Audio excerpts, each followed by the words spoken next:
So just two or three documents in relation to the dates by which Qatar introduced screening of donors. First, in relation to screening for HTLV3, if we go to BAYP 607_129,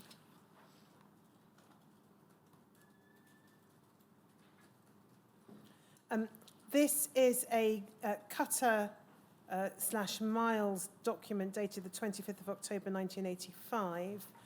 And if we go to the right-hand side, you'll see one of the boxes is headed, please state methods for screening donors. And the answer that's given is screening according to FDA requirements. Qatar have tested for HTLV3 antibody from March 1985. So that's the given date in relation to testing. Obviously, that's taking place in the States. You'll no doubt in due course want to compare that with the date of introduction of screening in the UK. And then there's a second date given in BAYP 607_165.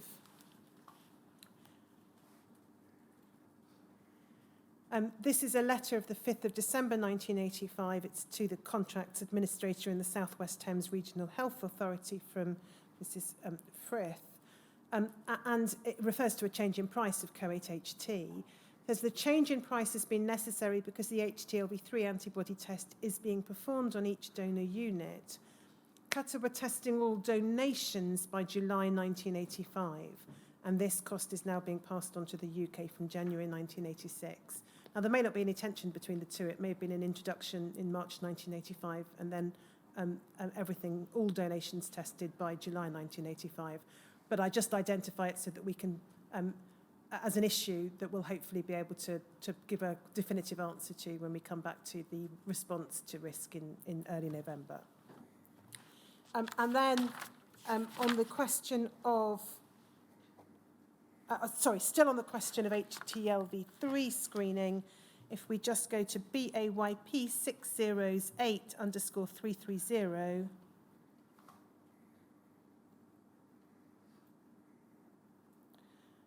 this is a letter to Dr. Ritzer dated the 1st of August 1986. Again, it's from Linda Frith, and it appears to be in response to a request for information.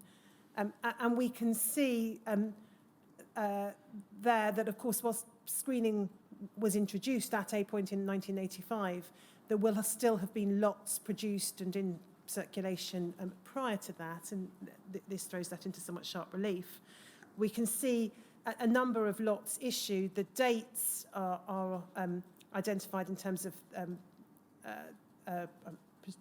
not sure what the date precisely pertains to there. We've got an expiry date, and then 100% HDLV screened, and the vast majority of them is no until we get to the last two lots, where it said that they were 100% HDLV3 screened. The last two lots were 100% donor screened for HDLV3 antibody. The previous four lots were partially screened, and I'm waiting for information as to the split of screened and non-screened plasma in these lots. So again, that's a partial picture of the position in relation to HTLV screening and the implications in terms of the products being used in the UK. And then one document... Sorry. Just reconciling those, to what does the date relate? The date of supply or the date of manufacture? That I'm not sure of, sir. Because if it were the date of manufacture, it wouldn't be consistent with either of the other two comments. No, I'm afraid I don't know. The heading says product used by Oxford since the introduction of Co-8HT, but the date doesn't seem to correlate to... wouldn't correlate necessarily to usage. So it would most obviously potentially be date of collection or manufacture, but I'm afraid I simply don't know. We may well be able to find the answer to that question, but I can't give it to you today. There may be an inference, in the absence of further information, that because of the span of the dates, it was when the product was used or supplied, as opposed to when it was made. when it was released, that is, Yes. from manufacture. But still. Yes, we'll try and work out the answer to that, sir. And then just finally on the question of screening, ALT screening, BAYP 608_373.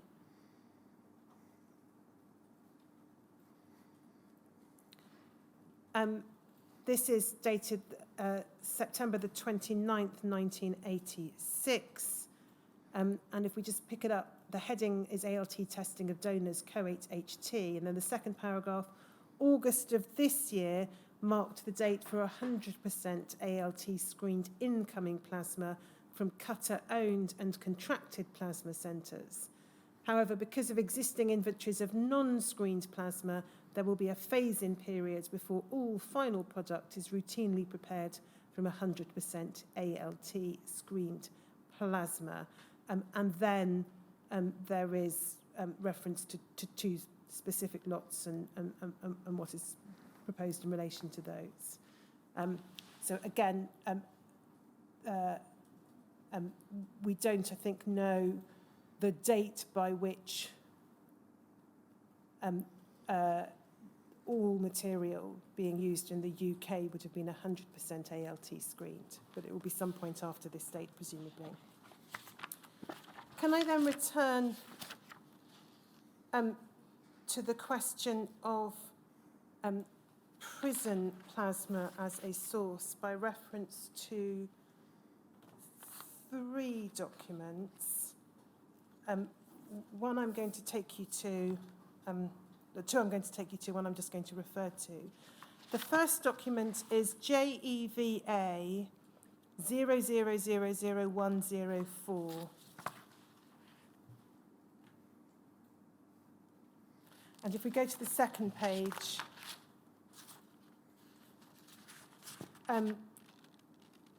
what we've got here is the deposition during the course of litigation in the States of a Dr. Sahachi Wada, who worked for Qatar. If we go to, I think it's page 8, Shomek.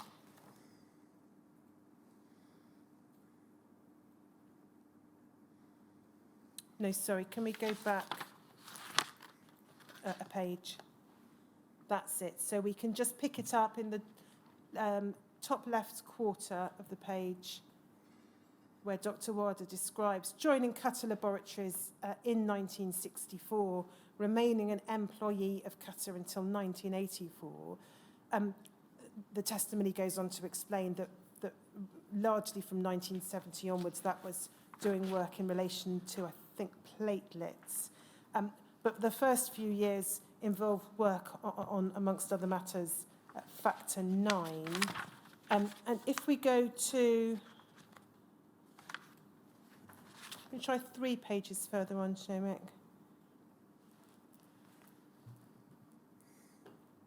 Yes, that's it. I'm just going to pick up a handful of parts of Dr. Wada's testimony. So again, top left-hand corner, picking it up at line 21, the question is, Dr. Wada, I want to ask you to focus with me on the years 1970 to 1972.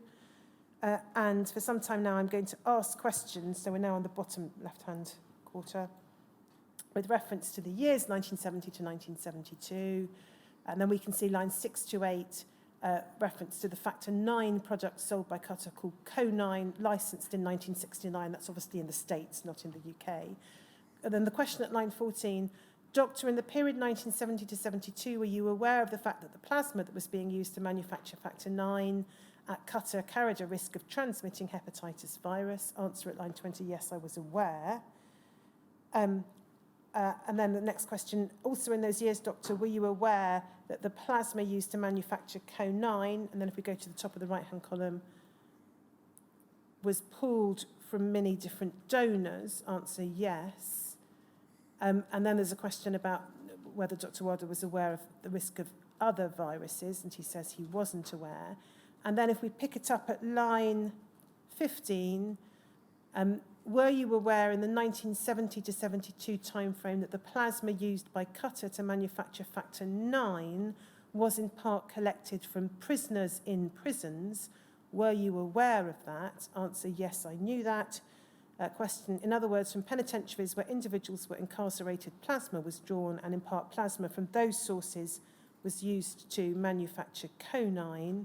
Answer, yes, you knew that, yes. Question, did you have, or rather did you take any precautions to protect yourself when you worked with plasma, to protect yourself against being infected with hepatitis virus? Answer, yes. Periodically, I received a gamma globulin injection at Qatar. Question, how often did they give you that, if you remember? Answer, I think it was once in every 2 or 3 months or something. I don't remember the exact interval. And then if we go to the next page, please, Shomik. Bottom left-hand quarter. Bring it up at line 3. Doctor, in the period 1970 to 72, were you aware of the fact that on certain occasions there were reports of patients receiving Co9? Yes. Developing hepatitis and dying. Were you aware of that? Yes.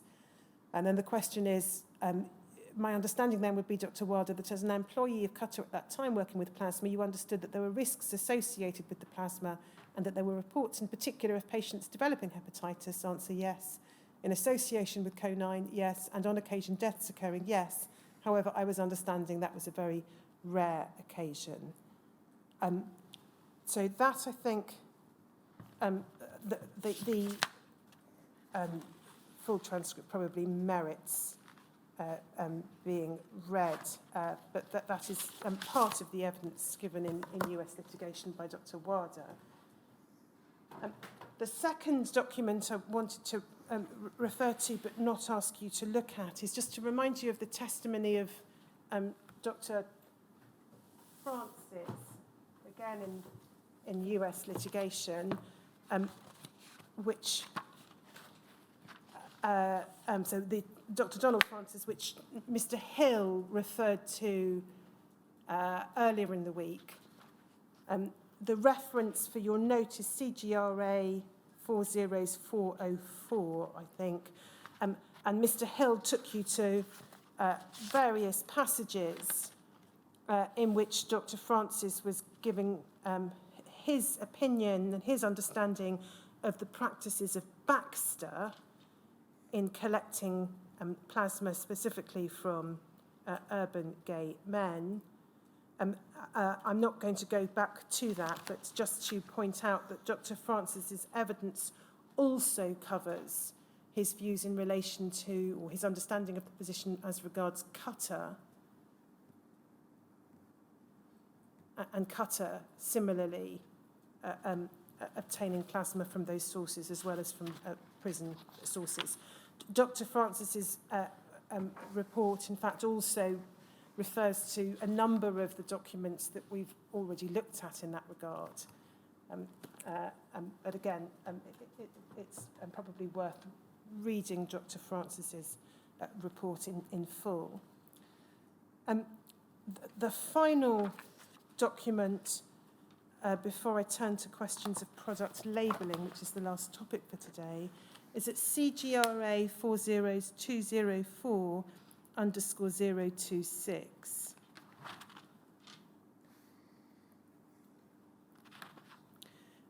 You'll recall, sir, as I indicated, I think it was yesterday or possibly the day before, that the primary focus of the presentations had been on contemporaneous documentation, but I observed that there were a number of other sources of information, including investigations, books written, and indeed documentaries produced by, and other investigations undertaken by journalists. This is a letter dated November 2003 from Kelly Duda, who had undertaken investigations as a journalist and documentary filmmaker. And I think it's perhaps, it's his summary. You'll see the subject, Peter Longstaff and US prison blood, and you'll recall that Mr. Longstaff was the husband of Carol Grayson, from whom this and a number of other documents have been obtained by the inquiry. And it's perhaps worth just reading a little of this, because it paints what might be said to be a fairly powerful picture in relation to prison sources and ties that in with Qatar. So he says this: for more than 3 decades, the Arkansas prison system profited from selling blood plasma from inmates infected with viral hepatitis and AIDS. Thousands of unwitting victims around the world who transfused products made from this blood died as a result, and then he refers to Mr. Longstaff. And then he says this: as a journalist and documentary filmmaker, I've conducted a 6-year investigation into this subject. That investigation uncovered a great deal of information relevant to the Longstaff case, demonstrating that. And then he sets out his conclusions. Obviously, it'll be a matter for you, sir, to reach your own views on these matters. But you'll see, amongst other things, he says US federal regulations were violated, allowing drug users, prostitutes and sick inmates to routinely donate in the prison plasma programs. Blood companies claimed prison plasma was safe even though they knew it was harmful. Despite 20 years of blood industry studies showing that prisoners were a high-risk population for diseases, drug companies continued taking blood from inmates because it was cheap. Factor concentrate products made from prison plasma were exported throughout Europe and the UK, and British officials were warned of its risks. And then he refers to having conducted in-depth interviews with former officials from CDC, the FDA, state prison officials, former employees, high-ranking politicians and inmate donors, all of which paint a horrifying portrait of an industry with few safeguards. And he uses the phrase haemophiliacs considered canaries in the coal mine for bloodborne diseases. If we go over the page, we can then pick up some references specifically to Qatar. He says, in the early 1960s, Qatar Labs opened its first collection facilities in Oklahoma, Alabama, and Arkansas prisons, and the biologics industry was born. So too with the problems. The prisons were plagued with viral hepatitis outbreaks because of sloppy practices and the use of unsterile equipment. Hundreds of infections and an undetermined number of inmate deaths occurred as a result. More prison operations sprang up in the late 60s and 70s as medical journals began reporting cases of viral hepatitis in users of blood coagulation products. And then he refers to the bloodletting continuing, even though prisoners were labelled a high-risk group of plasma donors for spreading hepatitis and other diseases. If we then go down to the further paragraph, he says, despite this, Qatar Biologics continued to purchase plasma from this and other prison systems. Then he refers specifically to Mr. Longstaff being treated with coate. And then the next paragraph refers to a John Andervont, former inspector and retired director of blood centre licensing for the FDA, remembered catching inmates performing phlebotomies at the Arkansas prison. A reference then to a former inmate infected with hepatitis C who sold plasma regularly, stating they didn't care if you could crawl to get there, you were able to give blood. And then the bottom of the page refers to Qatar, Baxter Healthcare, division of Highland Laboratories, and Alpha Therapeutics, purchasing and using prison plasma in their manufacturing of factor concentrate. Now, those are obviously Mr. Dudar's own observations, and you will yourself reach your own conclusions. I just then ask you to go to the next paragraph, the next page, last paragraph. He says, this, should the UK choose to hold a full and open public inquiry into contaminated blood products, including imported plasma, I would welcome the opportunity to present more information/evidence about the prison plasma trade. People around the world need to know what happened.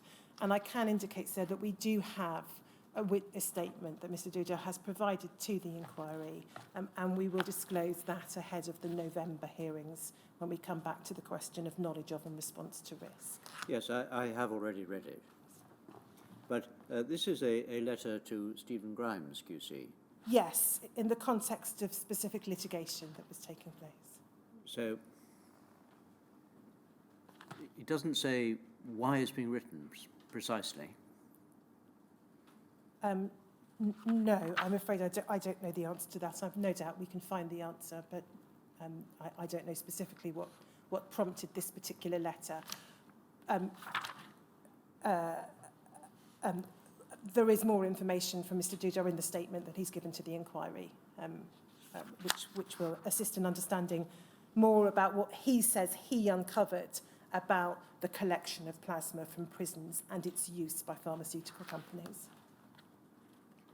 Yes, and that's plainly probably a more direct source than a letter which is written summarising it. Yes, and I don't have the statement available to display today, which is really the reason for referring to the letter by way of shorthand. We will have the statement available by the time we come back to the issue in early November. So those are the documents in relation to sources of plasma supply, prison plasma usage, and donors' approach to donor selection and screening that I wanted to refer to. That leaves one final topic for the afternoon, which is looking at product labels and data sheets. I'm going to focus for these purposes on COAT and COAT-HT.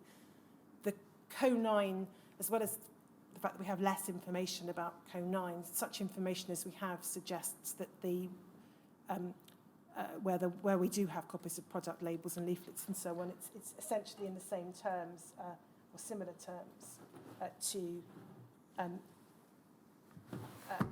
that in relation to CO8, which was the primary product and the licensed product in the UK. So if we start, we've looked at some of these already, so I'll hopefully be able to take it fairly quickly. If we start with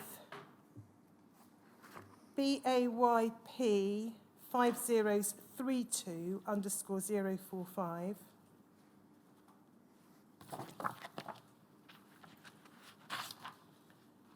you can see there are documents saying we shall use the label show no belief in the UK.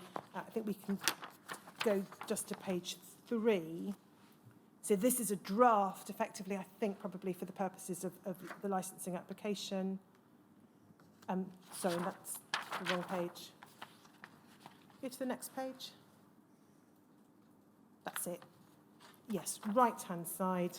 We've got the text of a warning. Sorry, I should have said the date of this, I think, is 1973.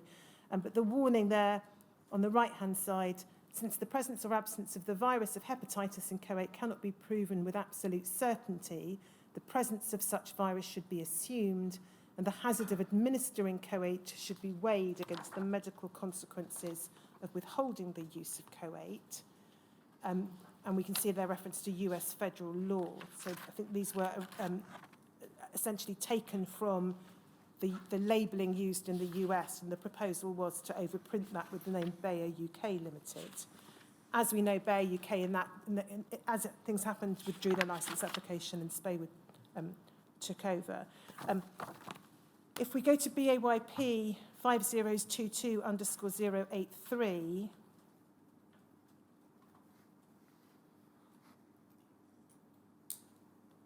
we've got a document headed October 1975, which has various forms of suggested wording for the package insert and labelling.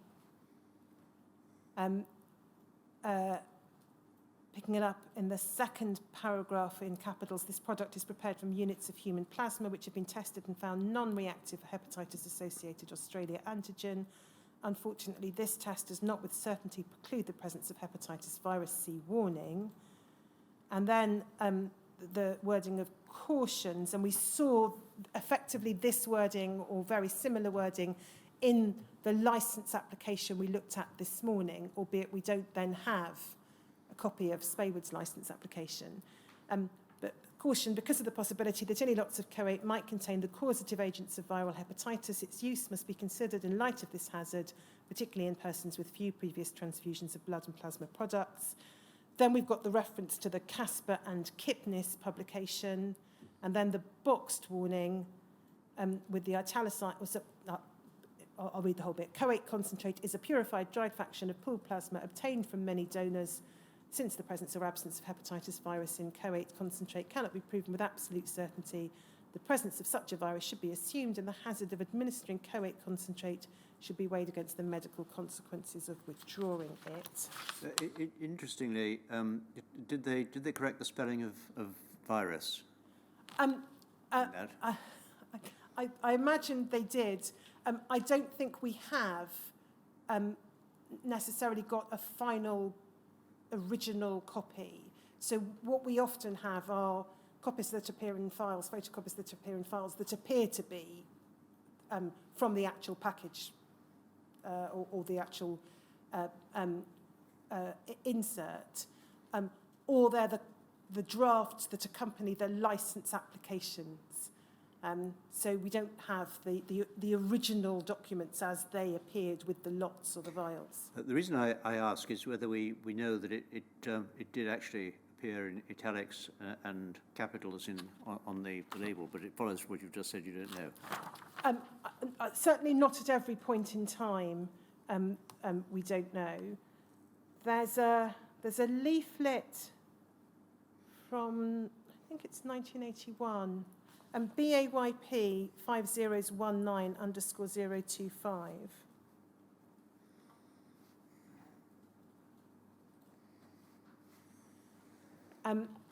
But this may be a US leaflet. If we look left-hand column towards the bottom of the leaflet, this product is prepared from human venous plasma. Each individual unit of plasma and each lot of final product has been found non-reactive for hepatitis B surface antigen using a licensed third-generation assay. However, this test does not preclude the presence of hepatitis virus C warning.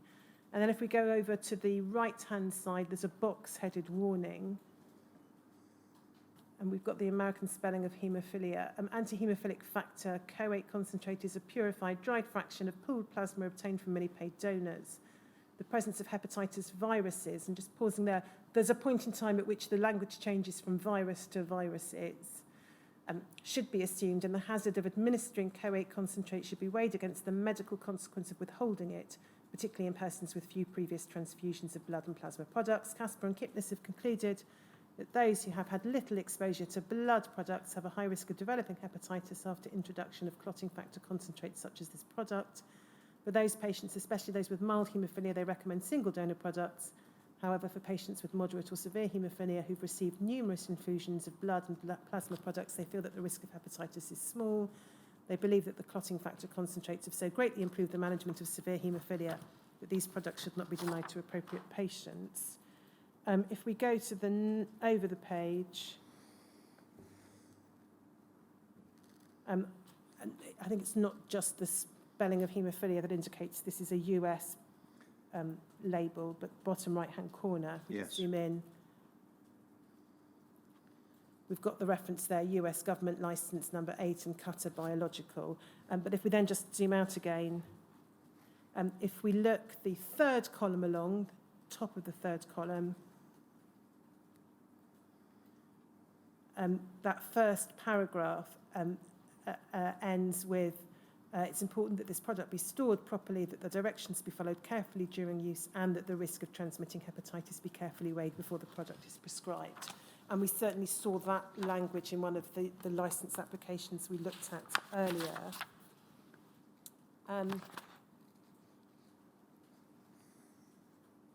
If we go to BAYP 5019_012, this is a UK data sheet, and we can see that not just from the spelling of haemophilia, but if we go to the last page,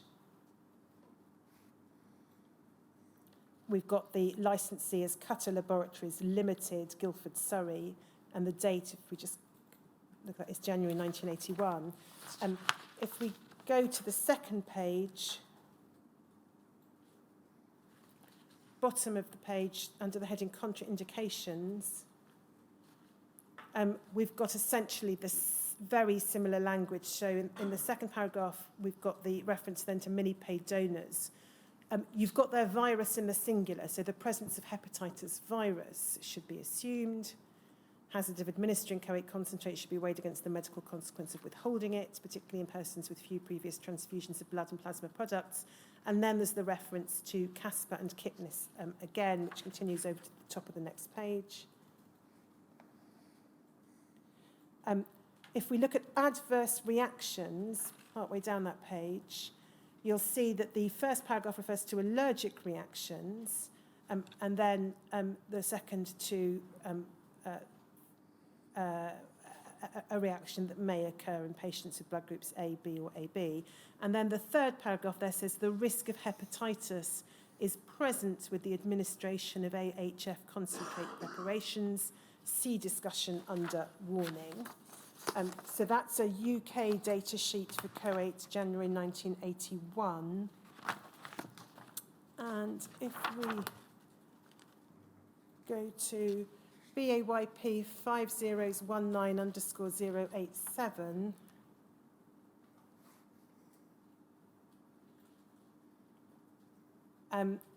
if we look at the date in the top left-hand corner, we've got revised December 1981. And this is another US government license document. Apologies.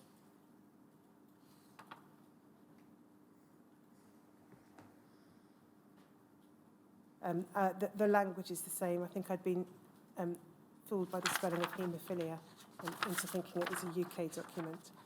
And then if we go to, yes, BAYP 0004216_002. This is again a US document.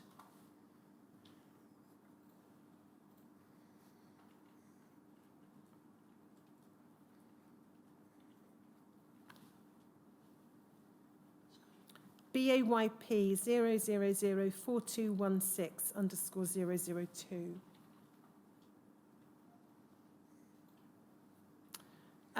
The date there, date issued August the 24th, 1982.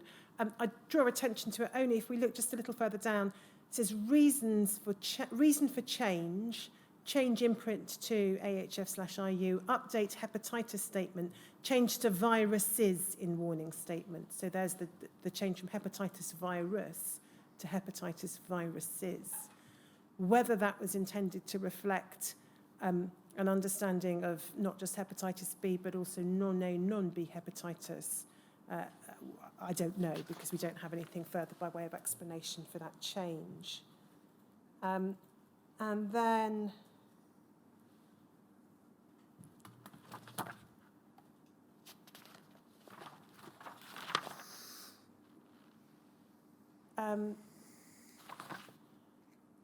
if we go to BAYP 5026_065, this is obviously a draft document. It's not a final form of labelling, but we can see from the heading, COATE labelling, proposed new text complying with the UK regulations. I'm afraid I don't think we know the date of this. Bottom of the page refers to Cutter Division of Miles Laboratories Limited, Slough. So it may be that will assist us in providing a date. If we go to the fourth page, we can see just over halfway down the page a warning in capitals.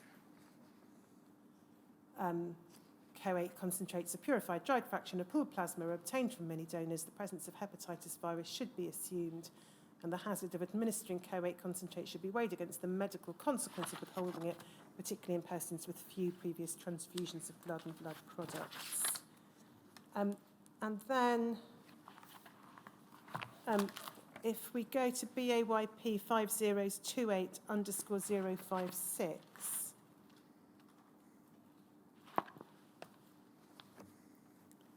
you'll see that this is the license application, September of 1983, for a license in the UK. If we go over the page, we probably looked at this morning, but we can see the name and address of proposed license holder there, Miles Laboratories Limited, and then the text, if we go to page 12,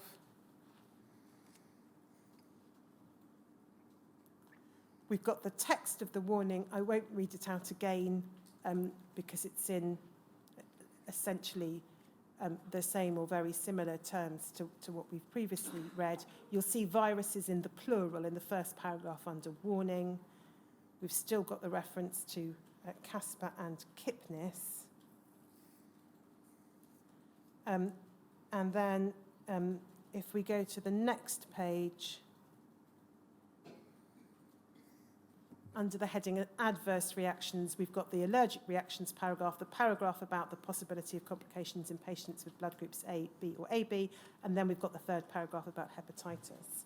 Now, there's nothing there, as you'll see, in relation to risk of AIDS. This is being submitted, as I understand it, in September of 1983. And then...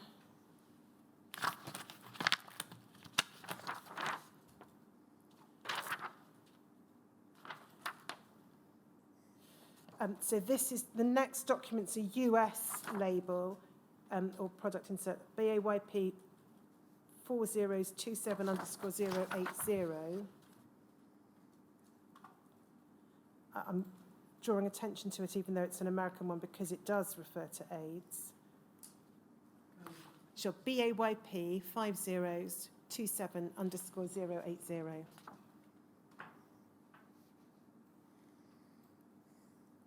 Top left-hand corner tells us it's revised December 1983. And then if we go to the middle column, we have the box of warnings. Yep. So CoA concentrate, purified dried fraction of pooled plasma obtained from many paid donors. Although each unit of plasma has been found non-reactive for hepatitis B surface antigen using a US federally approved test, with third-generation sensitivity, the presence of hepatitis viruses in such pools must be assumed. Then there's the reference again to Casper and Kipnis, certainly in similar terms, it may be identical terms to what we've seen earlier. And then the third paragraph deals expressly with AIDS. Isolated cases of acquired immune deficiency syndrome, AIDS, have been reported in haemophilics who have received blood and or coagulation factor concentrates, including factor VIII concentrates. It is not known if the disease is due to a transmitted specific agent secondary to multiple antigenic exposures or to some other mechanisms. The physician and patient should consider that factor VIII concentrates may be associated with the transmission of AIDS and weigh the benefits of therapy accordingly. So an express reference there to AIDS on this American sheet.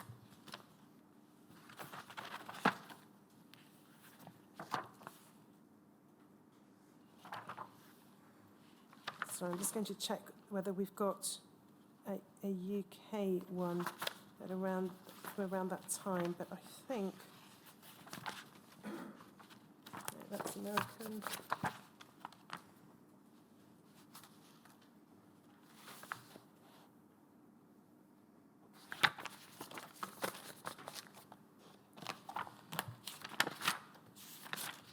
Yes, I'm not sure in relation to CoA.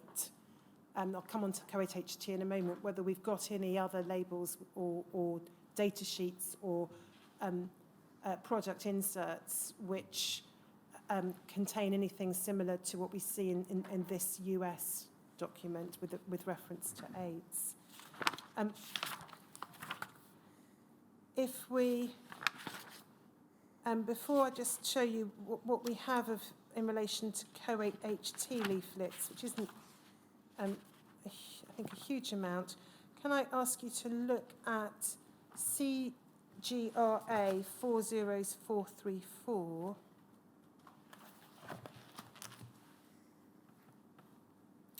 This is a memo, December the 29th, 1982, in relation to AIDS, and it's a Cutter memo which says this: it appears to me to be advisable to include an AIDS warning in our literature for factor 9 and factor 8. I realise that very little is known about AIDS and the relationship the products we manufacture have in causing the syndrome. However, litigation is inevitable and we must demonstrate diligence in passing along whatever we do know to the physicians who prescribe the product. In my opinion, 3 steps are called for once we agree on the wording of our message. 1, include it in the package insert. 2, educate the sales force. 3, since MDs won't be reading the package insert in most cases, send a letter to haematology specialists informing them of the warning we are putting in the insert. And who writes that? I can't tell. I think if you scroll it down to the bottom, Oh, yes. Ed Cutter. Yes. Yes, and it looks like it's, if we go then to the top of the page, we've obviously got the left-hand side cut off, but it's being sent, looks like, to a number of recipients within Qatar. And do we know what his position was? No, the name would suggest a fairly powerful one, but I don't know. Well, he's just part of the family, but the Qatar brand has been around for quite some time. It has, and of course it could be coincidence. I don't know, I'm afraid, but I'm sure we can do some checks and find out. Whether that's what leads to what we saw in the insert revised a year later, December 1983, or whether there were some intermediate revisions to inserts, I don't know.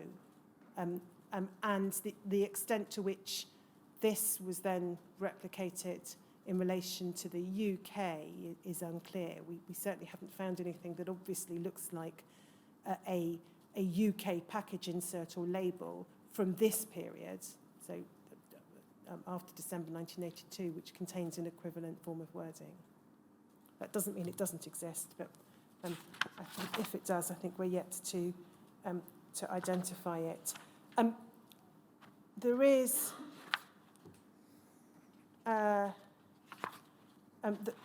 we have got documents which are clearly drafts in which someone has scribbled with handwriting on over various suggested amendments, but I don't think it's particularly useful to go to that.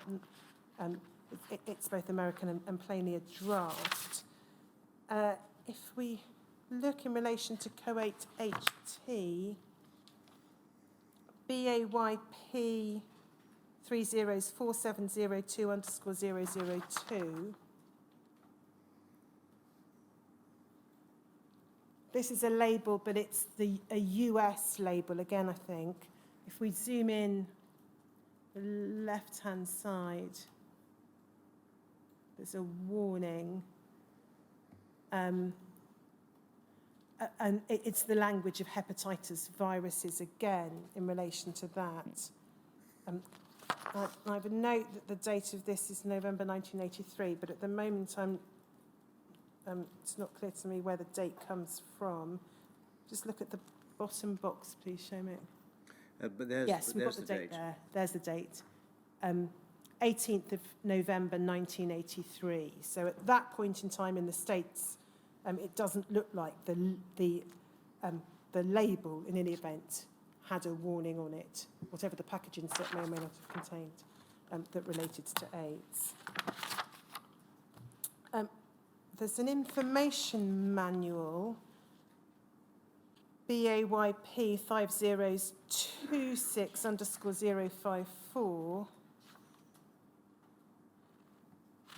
Again, however, it's a US document, so it's headed and revised January 1984, anti-haemophilic factor human heat-treated COAT HT. Bottom of the page, no, sorry, second page, contains warning in the box we see there, if we just go down the further paragraph. So we can see there the wording that appears to have made its way onto the American inserts or leaflets with reference there to AIDS. And then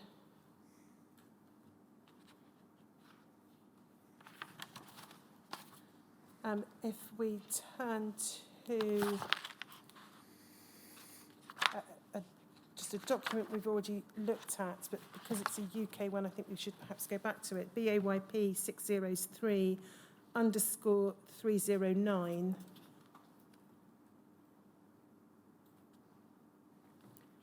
We looked at this earlier. It's the license granted to Miles Laboratories trading as Qatar Laboratories in February 1985, so long after the date of that Qatar memo, which talked about the need to update the product inserts. And if we go to the second page, we've got the warnings at the bottom of the page which don't address AIDS. And then if we go to the top of the fourth page, we've got the familiar language about the presence of hepatitis viruses, but no reference there to AIDS or to HTLV3.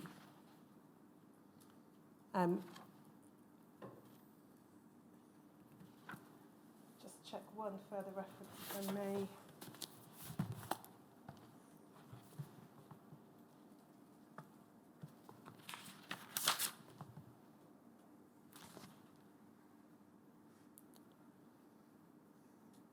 No, well, I'll go to it, but again, it's a US reference, BAYP 608_127.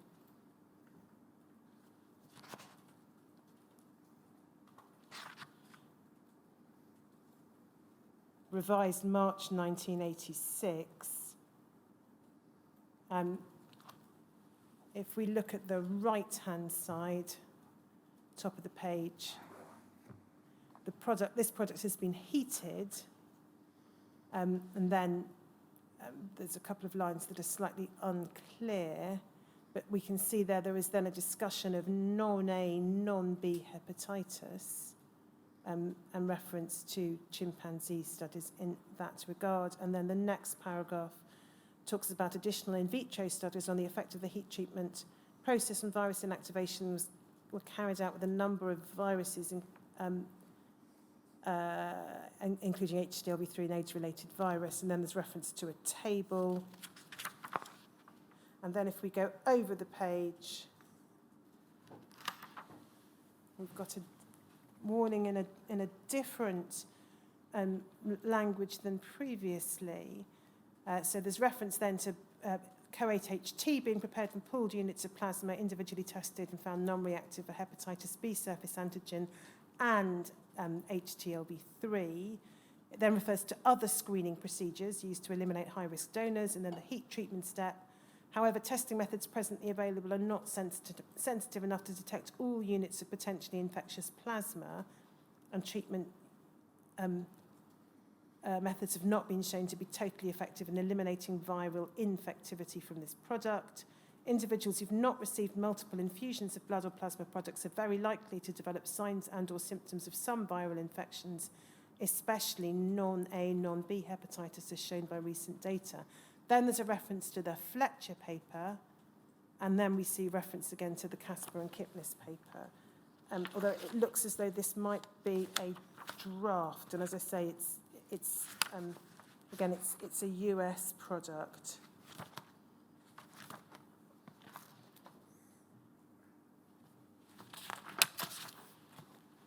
And I don't think we have anything which shows clearly what the labelling position was for Co8HT in the UK.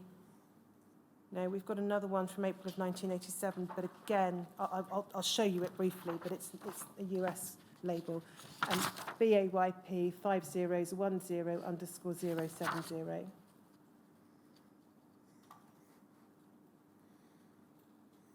So this is revised April 1987, the date's in the very top left-hand corner.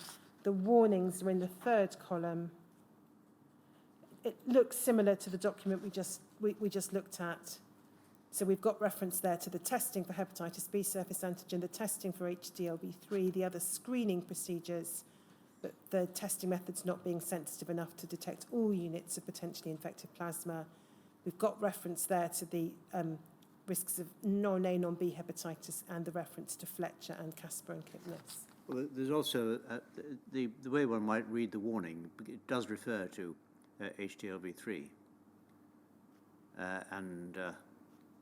in part of that first paragraph, it does talk about treatment measures not being shown to be totally effective in eliminating viral infectivity from this product, and so it's open to the interpretation that it alerts to a possible risk of HTLV3 transmission.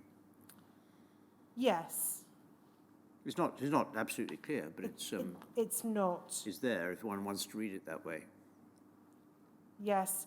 I should say there's also correspondence, I won't take time up going to it, suggesting, and this is from Mrs. Tatt in the UK, suggesting that asking whether the warning statement could be amended for the UK. But actually, we will look at this. One last document for today, BAYP 5015_060. This is actually not about COATE-HT, but about COATE-HS. But in any event, it's 15th of September 86. Could the warning statement be amended for the UK? We would like to delete the reference to the Fletcher paper and potential transmission of non-A, non-B hepatitis.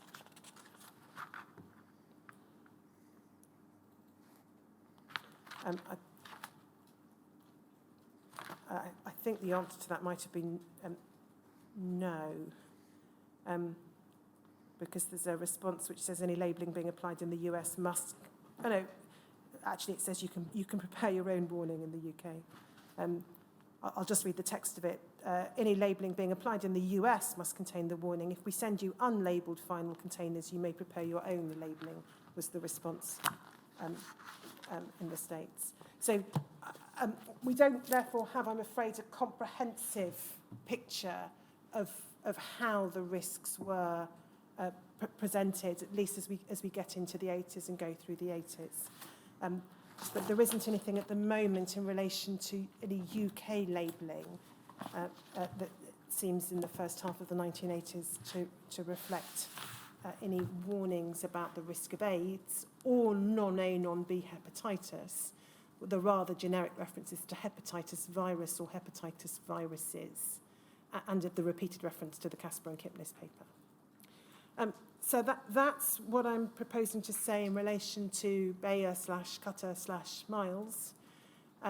Obviously, we'll come back to some of these issues in November. Tomorrow, we move to look at Spaywood, and we'll hear evidence from Sarah Middleton in relation to Spaywood and its works.